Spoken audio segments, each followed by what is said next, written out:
আসসালামু আলাইকুম। আশা করি আপনারা যে যেখানে আছেন সবাই অনেক অনেক ভালো আছেন, সুস্থ আছেন। আজ আর একটা নতুন রেসিপি নিয়ে চলে এসেছি। এখানে আমি পেঁপে নিয়েছি। পেঁপে আমি আগে থেকে ভালো করে ধুয়ে নিয়েছি। ধুয়ে এখন আমি ছিলে নিচ্ছি। ঘরে বসে পেঁপে দিয়ে কীভাবে মিষ্টি বানানো যায় সেই রেসিপিটাই আমি আজ আপনাদের সঙ্গে শেয়ার করতে চলেছি।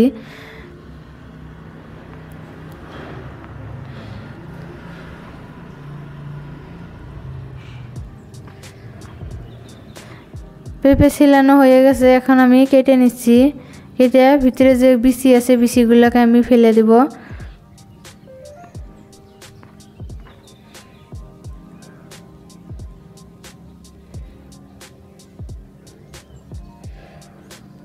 পেঁপের মধ্যে কিন্তু সাদা অংশটা আমি ফেলে দিয়েছি। দিয়ে ছোট ছোট করে কুচি কুচি করে কেটে নেব।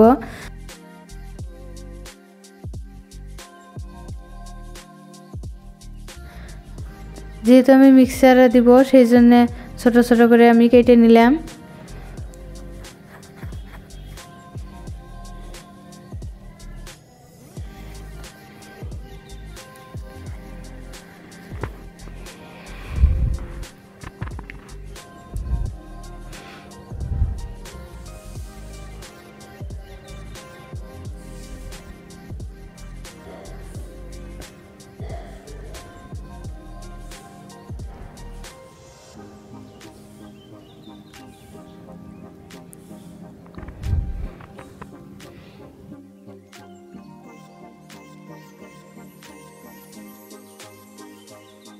পেঁপে কাটা হয়ে গেছে, এখন আমি পানি দিয়ে ভালো করে ধুয়ে নেব। যেহেতু পেঁপের ভিতরে কষ থাকে,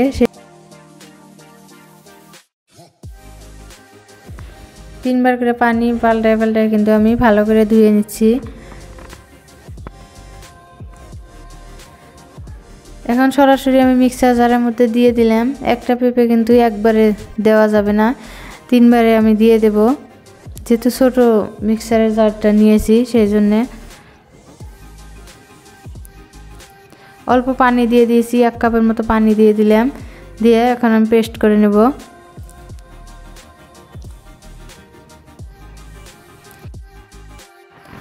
দেখেন একটা পেঁপে সবগুলা কিন্তু আমার পেস্ট করা হয়ে গেছে। এখন আমি একটা বাটির মধ্যে ঢেলে নিচ্ছি।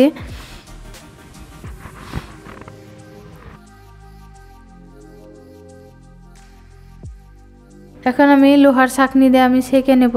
একে একে 2বার করে ছেঁকে নেব। যেহেতু এই পেঁপের মধ্যে যে পানি থাকে এই পানিটুকু আমার লাগবে মিষ্টি বানানোর জন্যে।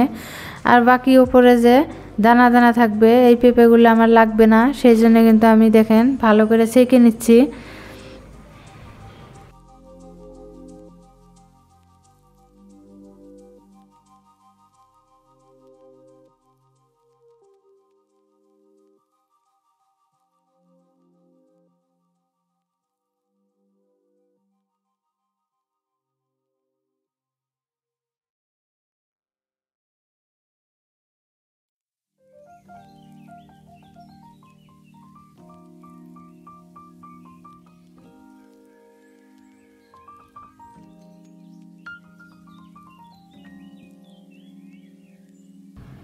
দেখেন চুলায় একটা কড়াই বসিয়ে দিয়েছি। কড়াইয়ের মধ্যে কিন্তু আমি পেঁপের পানিগুলা ঢেলে দিয়েছি। ঢেলে দিয়ে কিন্তু 1 বাটি চিনি দিয়েছি।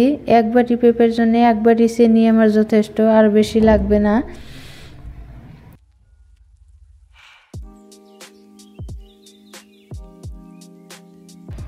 একটা বাটি মেপে কিন্তু আমি পেঁপের পানি আর চিনি দিয়েছি।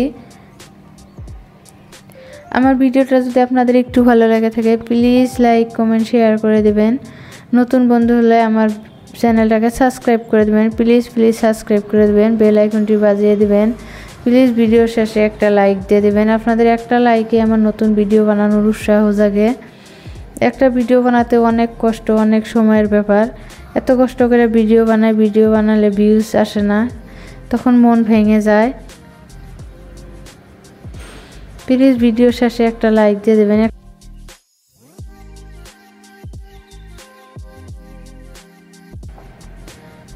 দেখেন প্রায় হয়ে গেছে, আর অল্প একটু হবে, বেশি টাইম জাল দিব না, আর অল্প একটু জাল দিব। হাতে কিন্তু আঠা আঠা তার তার হয়েছে।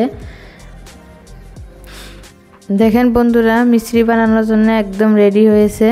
এখন একটা প্লেটে আমি ঢেলে নিলাম। এই মিষ্টি বানাতে কিন্তু দেখেন ঢাইলা দেওয়ার সঙ্গে সঙ্গে কিন্তু পুরো প্লেট জোড়া হয়ে গেছে। যখন ঠান্ডা হবে লাহে লাহে লাহে লাহে একটা চামচ দিয়ে বা খুন্তি দিয়ে চারো সাইড থেকে টেনে টেনে আনতে কিন্তু দেখবেন মিষ্টিটা মোটা হয়ে যাবে। টেনে টেনে আনে একদম মাঝখানে আনবো, তারপরে কিন্তু আমার মিষ্টিটা মোটা হবে। যখন অল্প অল্প ঠান্ডা হবে তখনই কিন্তু এই কাজটা করব। দেখেন এদিকে ফ্যানের নিচে দিয়েছি, 10 মিনিট পর আমি এসে হাত দিয়ে লেড়ে লেড়ে দেখছি।